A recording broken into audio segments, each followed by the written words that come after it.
Hello and welcome to 2024 Los Angeles Chargers team preview. Jim Harbaugh is in town, but what will that mean for Justin Herbert's fantasy upside? Gus Edwards, RB1, it's looking that way. Ladd McConkey, yeah, we don't have a ton of other super fantasy relevant pass catchers to talk about, but lo and behold, we will get to them as well. All that and so much more in the next 30 minutes. Stay tuned. We're talking all things of the 2024 Los Angeles Chargers.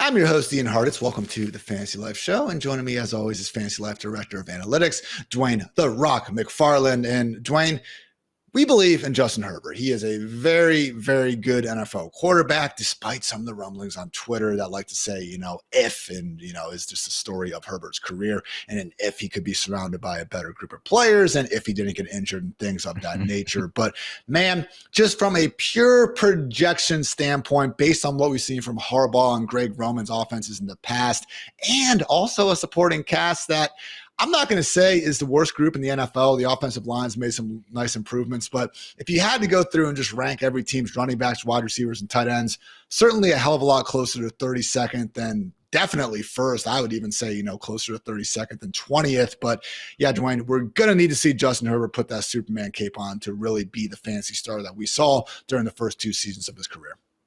Yeah. I mean, look, I think Justin Herbert is a good player. And I get the doubters that also, with some of the call outs and things like that. But I think he's a top 12 quarterback in the NFL. I think he's probably a top 10 quarterback, in my opinion, in the league. Now, in fantasy this season, like, we just have to come to grips with the new reality. Is there a chance that that we're overweighting all of these factors versus just the pure talent that we have with Justin Herbert?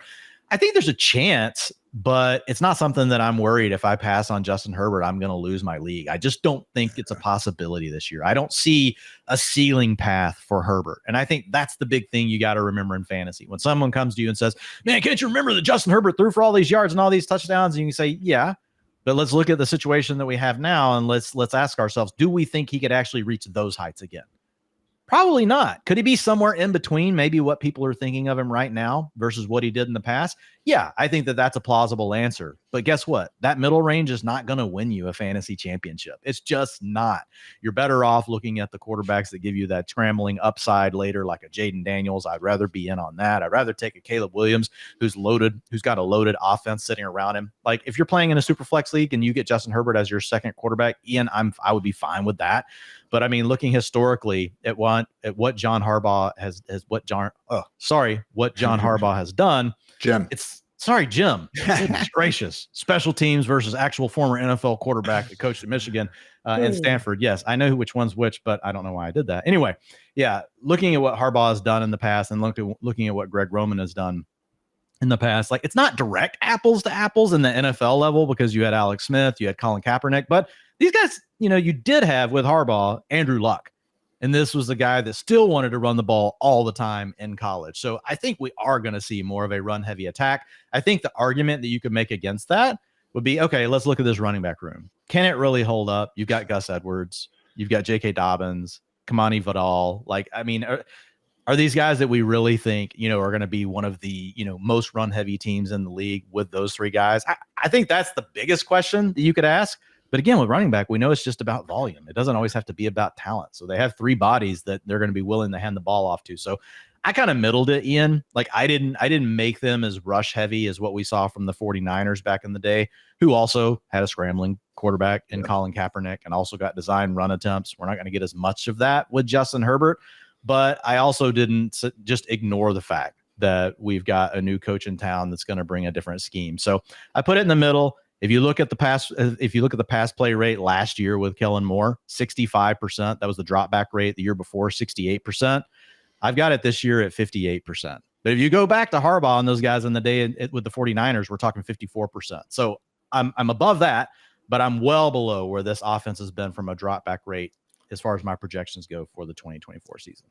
It's one of those things where I'm with you. I don't look at that running back room and see a group that's going to be a top 5, most run heavy offense, but I also don't look at the wide receivers and tight ends and say, oh yeah, let's go ahead and start throwing the ball around the yard either. So really is a double-edged sort of futility at the moment. And honestly, it's what we have seen. So Keenan Allen, obviously awesome. Mike Williams has been really good when he's been healthy over the years, but I brought up my supporting cast rating, taking the average PFF grades and rushing, receiving, pass blocking, run blocking, everything except passing. And the Chargers during Herbert's career have ranked 32nd, 15th, 28th, and most recently 29th. So you throw in some injuries. 2022, he suffered a fractured rib and a torn shoulder labrum. Last year, fractured his left middle finger in October, and then has season-ending right index finger fracture in week 14.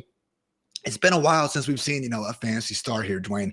22 fantasy points per game in 2020 and 2021, just 16.4 and 17.9 over these past 2 seasons. So you brought up the great point in like January, back when this initial kind of thing went down. Jim Harbaugh offenses have attempted more passes than runs only twice in his 17 years as head coach, only once if you exclude the 2020 COVID season when Michigan went running from Ohio State. That happened. Look it up. I'm not just a bitter Columbus homer or anything like that. But yeah, Dwayne, accordingly, he is awfully affordable. Looking at ESPN ADP right now, pick 140, but I see guys like Tua and Jared Goff and Kirk Cousins and even Trevor Lawrence going behind him. And honestly, man, straight up, I would probably take each of those guys. Every one of those guys has a higher ceiling than Justin Herbert does this year. And you can argue Justin Herbert's a better quarterback than any of them. And I wouldn't disagree. You put Justin Herbert in the Miami Dolphins. We like Tua, but I would rather have Justin Herbert as my quarterback for the Dolphins, but he plays for the Chargers. He's playing with Josh Palmer and Ladd McConkey and, Quentin Johnston.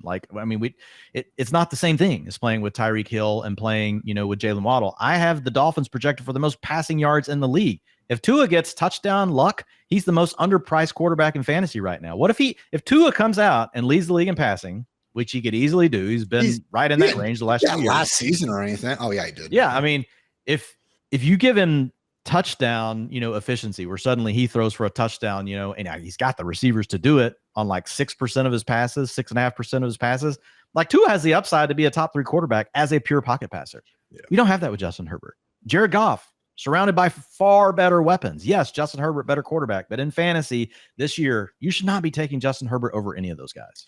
And that is a bit unique to ESPN, to be fair. If you look at Yahoo, we have Tua and Goff going, from pick 101 to pick 107. Herbert and those guys are down, 120 and beyond. So, different sites have, I think, sharper ADPs at the moment. But yeah, when we have this situation, I think Dwayne and I would both be starting our Madden franchises off with Herbert over those guys. But we're not playing Madden. We are playing fantasy football. And as you mentioned, Dwayne, not the best group of wide receivers. We do have Ladd McConkey and Josh Palmer profiling as the fairly clear-cut top 2.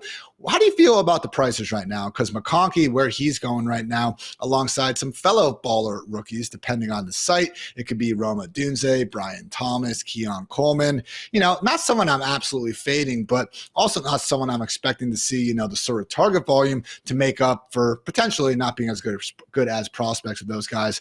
I'll be honest, between McConkey and Palmer, haven't made a habit of going after either guy in more fantasy drafts than not. Yeah, I've drafted Palmer a little more than McConkey. Now, I like McConkey more, but where he goes in drafts right now, the other wide receivers he's around, I can't take Ladd McConkey over Deontay Johnson. I'm just not doing it. Now, here, I want to give Ladd McConkey props. Some people look at him, they're like, oh, small white guy, probably a slot receiver. Guys, he lined up more outside in college than he did on the inside. He actually beat all 3 levels of the coverage. You can go back and look. He's a guy that showed an ability to beat man to enough, but he was really good at zone, and the league plays 70% zone. The question for Ladd McConkey is, whenever they're out there running their 2 wide receiver sets, which there's going to be a lot of guys for the Chargers, how often is he going to be on the field? I know when we look at the depth chart, we immediately think, oh, he's going to be one of them. But guess what? With the team that likes to run the ball all the time, one of the things they do look at is, can you block? Yeah. And Quentin Johnston, there's a chance like they're going to want the bigger bodied wide receiver who can block to be out there, even though he may not be as good of a wide receiver as Ladd McConkey. So I just felt like there's quite a bit of risk with McConkey. I don't mind mixing him in some. I wish he was a little bit cheaper. If he was a little cheaper, Ian, I could make the case that, I think he's probably the most talented wide receiver on this offense, and he does get to play with Justin Herbert, right? That's where you get your bull case. So I think there is a chance that Ladd McConkey finishes as a wide receiver 3 this season. I'm concerned, is there much more upside than that in year 1? For Josh Palmer, I will say this, he's got back-to-back wide receiver 4 finishes with 10.5 and 10.9 fantasy points per game, and that's in limited playing time. But if we look at the games without Keenan Allen and Mike Williams over the last couple of seasons, and now again, in a more pass-friendly offense, he was able to generate wide receiver 2 and wide receiver 3 production. 2023, in those games, he averaged 14 fantasy points per game. And in 2022, in 6 contests, 12 and a half fantasy points per game. Now, it wasn't like a huge target hog, but 21% and 17% target shares in those 2 years. Also a guy that, if we look back historically, with the Jim Harbaugh offense, did I do it right that time? I'm so messed up on it. You got it. Yeah, you got on it. the Jim Harbaugh offense, like if you look at what Anquan Bolden did, like we've had some guys that actually, Anquan was a stud. This was later in Anquan's career. Crabtree as well. Yeah, Crabtree as well. These guys had solid revivals playing in that offense. Now, there's not going to be as much passing, but there is a chance that Josh Palmer is the number 1, and you're getting him cheaper. So he's the guy that I've taken more. I like Ladd McConkey more, but like you say, a lot of times, don't hate the player, hate the ADP. Sometimes it's also I don't necessarily love the player, I love the ADP. Yeah. And in this case, I just like Josh Palmer's better. So I do take him more than I take Ladd McConkey, despite thinking that McConkey ultimately is probably the better receiver long-term. I do worry this is one of these situations where we almost don't have a single wide receiver getting a route rate over 70% or so, because definitely could happen. I mean, 2 tight end sets are probably going to be high. Greg Roman used them at the 3rd and 2nd highest rates during his time in Baltimore and San Francisco. And in addition to these guys, I mean, they brought in DJ Chark for a reason. No, please, for the love of God, don't draft DJ Chark. But, if he just takes some snaps away, wouldn't be the most surprising thing. And they did draft Brendan Rice, son of Jerry, and then, Michigan man himself, Cornelius Johnson, late in the draft. So, again, we talked about Palmer, QJ, and McConkey first for a reason. They are projected to be the top 3, but I just wouldn't be surprised if those other 3 receivers are annoying enough in terms of their route rates to probably render all these guys as non-viable fantasy options more weeks than not. But they are all young. I mean, Quentin Johnson does not turn 23 until September, McConkey until November, and then Josh Palmer doesn't even turn 25 until September. So I think you outlined, the order just fine. But yeah, Dwain, just in our home league drafts, one time, I'm not drafting a Chargers wide receiver if I can help it. Yeah, I'm with you. I don't feel the need to. I'll say that, like, if everything clicked right and suddenly this team ran more 3 wide receiver personnel than we think, they throw the ball more because they really just think that Justin Herbert is the best way for them to win, and they set aside all this history we've had with Harbaugh and Roman. I think McConkey is the one that has the best ceiling, but he's also the most expensive, and he just needs a lot of things to go right. I believe Mike Renner actually gave McConkey, he added some, he didn't say straight up 1-for-1, but he said he's getting some Antonio Brown vibes from the guy. So when you mention his ability to win again at all 3 levels, that's no joke, man. And even though, yes, he doesn't have the crazy collegiate production, when he got Brock Bowers going through and doing his thing, not exactly the first time we've seen Georgia have really freaking good players used more in part-time roles, because guess what? It's free. Yeah, Adonai Mitchell was there too for a period with him before he transferred to Texas. So, I mean, they had some good players that went very high in the NFL draft this year. We've talked about the passing game, but now let's move on to this running back room. Dwain, it sure looks like Gus Edwards is the RB1. We have gotten that from the Athletics' Daniel Popper. He called Gus the clear lead back and projected him as the starting running back. And just the contracts involved, man, it's not even close. Gus signed a 2-year, $6.5 million deal with $3.3 million guaranteed. J.K. Dobbins, 1 year, $1.6 million, with just $50K guaranteed coming off that Achilles injury. So, yeah, Kamani Vidal has done some good things. He's an intriguing prospect, but also fell into day 3 for a reason. Look, I'm not going to sit here and say that Gus Edwards is the best running back alive, Dwain, but it sure seems like he's getting ready to see, 15 to 20 plus carries on a weekly basis. I mean, 16 touchdowns over the last 2 seasons. None were longer than 7 yards. I'm certainly giving more credit to the Ravens there, but he's not bad, man. Rushing yards over expected, right next to David Montgomery.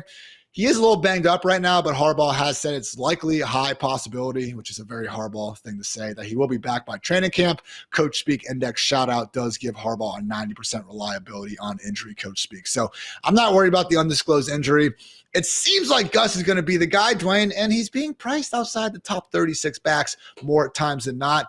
Why can't Gus Edwards be this year's, I don't want to say a 1-for-1 because I don't think the offense could be as good, but are you getting any sort of like Raheem Mostert vibes here? I'm just not that interested in taking Gus Edwards. Look, Why? he's going to be 29 years old. He's battled injuries. I think it's going to be a rotation. I just don't see them fully leaning on him. I think it's fine if you want to mix him in, but he's definitely not a high priority target for me. He's one of my least drafted running backs. I like the fact that they want to run the ball more, but I do feel like this is going to end up being a rotation. And by the end of the year, whenever I'm needing one of these guys to win my league, like, is it really going to be Gus Edwards? I mean, he's fine where he's going. Like, in the range of running backs that he goes in, I get why people take him there. But to be honest, I don't take a ton of running backs in that range in that particular round. Like, you got Gus Edwards, Devin Singletary, a lot of players that are kind of similar to me. Like, offenses I'm not super inspired by, players I'm not super inspired by, where I think ultimately we do end up with more of a committee.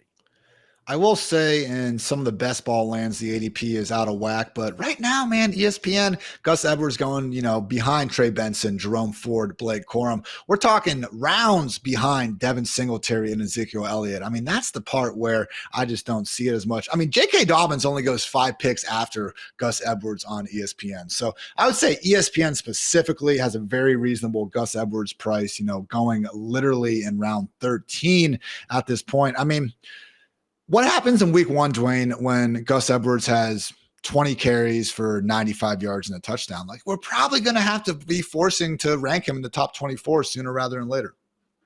Yeah, but I think it's just as likely that we come out and we're like, oh, he had 14 carries and they shared it among 3 guys. And if he does get that workload in week 1, will it last all season? I mean, we've seen actually this coaching regime use a mix of backs multiple times.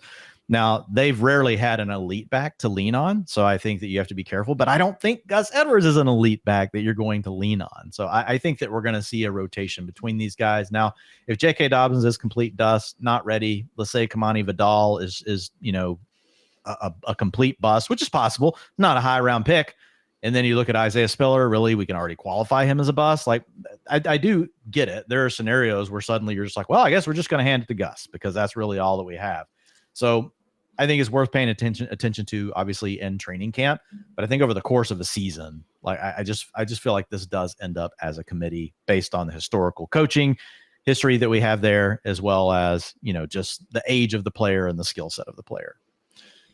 Dwayne, I thought that, ripping off 4 straight seasons with at least 5 yards per carry was maybe a signal that he's a good running back. Sadly, did fall off a little bit, in this last year. And accordingly, I can no longer say my super cool stat about him being up there with Jamal Charles and company as some of the most efficient running backs ever. And it's tough to grade anyone getting to play with Lamar, where, the defense is having to read Lamar and him. And they're like, well, we're going to make sure Lamar doesn't go for a touchdown. We're going to go ahead and basically the defense is saying, hand the ball to Gus.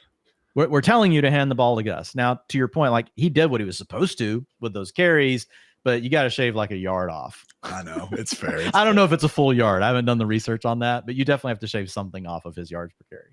Gus Edwards, unironically, the 12th ranked running back in the Super Bowl era in yards per carry, minimum 500 carries. But, you look at the list and you see number 7, Barry Sanders, Gale Sayers, Jonathan Taylor, Napoleon Kaufman, Tatum Bell, Tony Nathan. Which one do we think Gus maybe fits a little more close to? Yeah, probably not the Barry group. But again, guys, we've been referencing some pretty cool ADP ranking data, and there's so much more that we have to offer over at FantasyLife.com with our new premium package, FantasyLife Plus.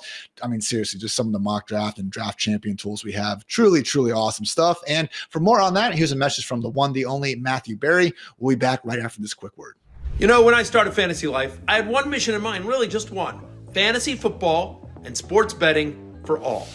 And what started out as just a newsletter has now grown into a full-fledged media company. And here I am to tell you we're ready to evolve yet again. I'm introducing Fantasy Life Plus.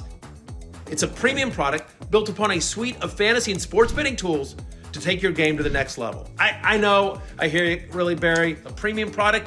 Okay, I understand, but get this. Our mission has not changed, right? Our newsletter will forever remain free. All of our expert analysis, free. And we will still provide sets of fantasy football rankings for free. Everything you need to be a great fantasy football manager, you will still be able to do for free at FantasyLife.com. But hey, if you really want to level up, then Fantasy Life Plus is for you.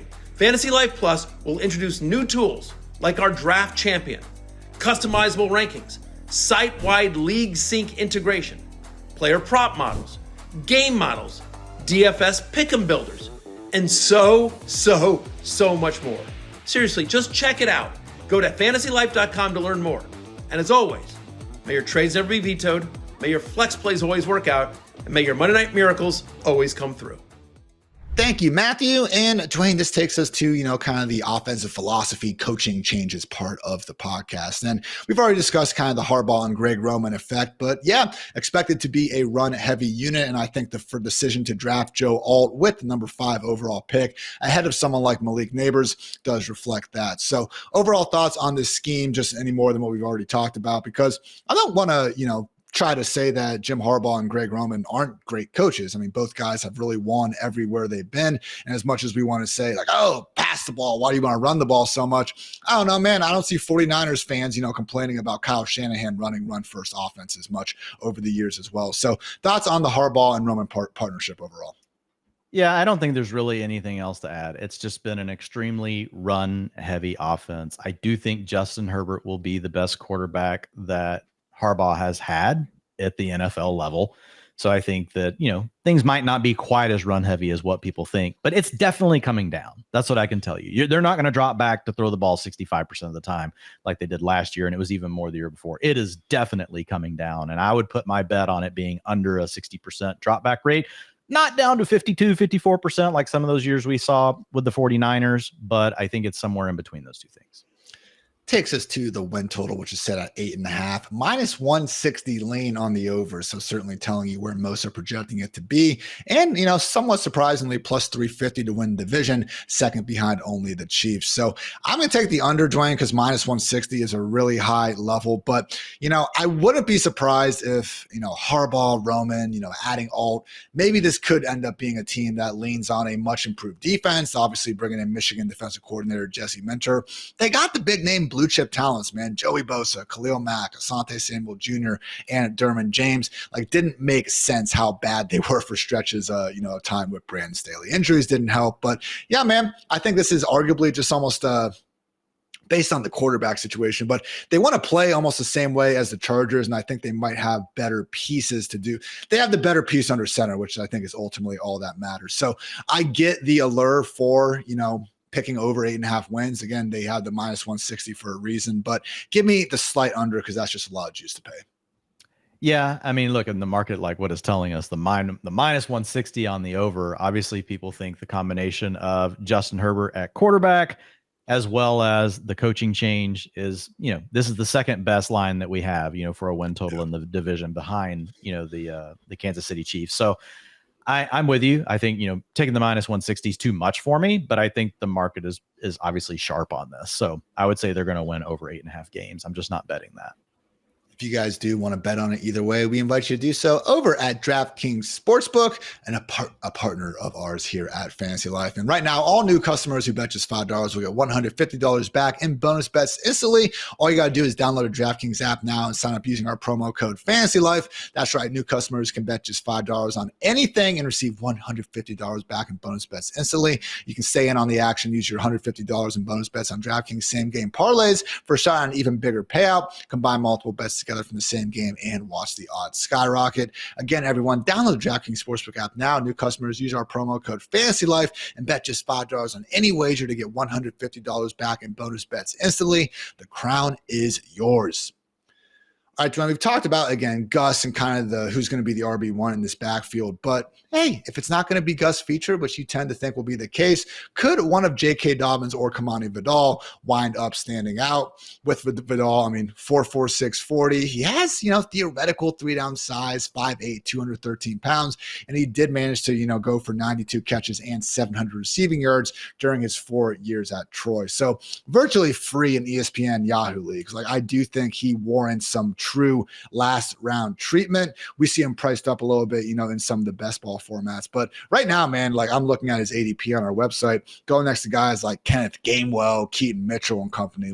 J.K. Dobbins is being priced up for whatever reason on ESPN and Yahoo. I'm out on that.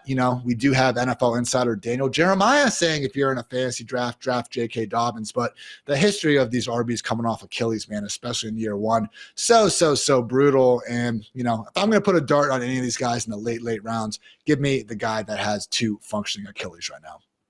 Yeah, I'm with you. I'm going to go with the youth in this case. And I think there is a chance that by the end of the year, like this is the guy that's leading the backfield, which is something we have to think about in fantasy. I think early in the year, probably looking at a rotation, maybe Gus leading the charge more, but there are a lot of outs here for, the rookie to take over. And that is the Chargers aren't performing as well. Maybe Gus Edwards, he's also aging, he isn't performing up to speed. So I think there's a lot of potential ways where by the end of the season, it looks very different. And those are the sort of scenarios where I want to bet on the younger player.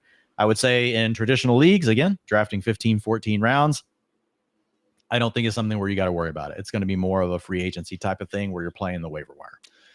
And hey, I've taken Dobbins a couple times. I'm talking pick 170, 180 in some of these drafts we got going on. For some reason, though, him and Nick Chubb, you're getting almost zero injury discount on ESPN and Yahoo. So I'm guessing based on the ADP most of you guys are using, not going to be a situation where we want to be targeting that. And again, I mentioned the history of these RBs coming off Achilles.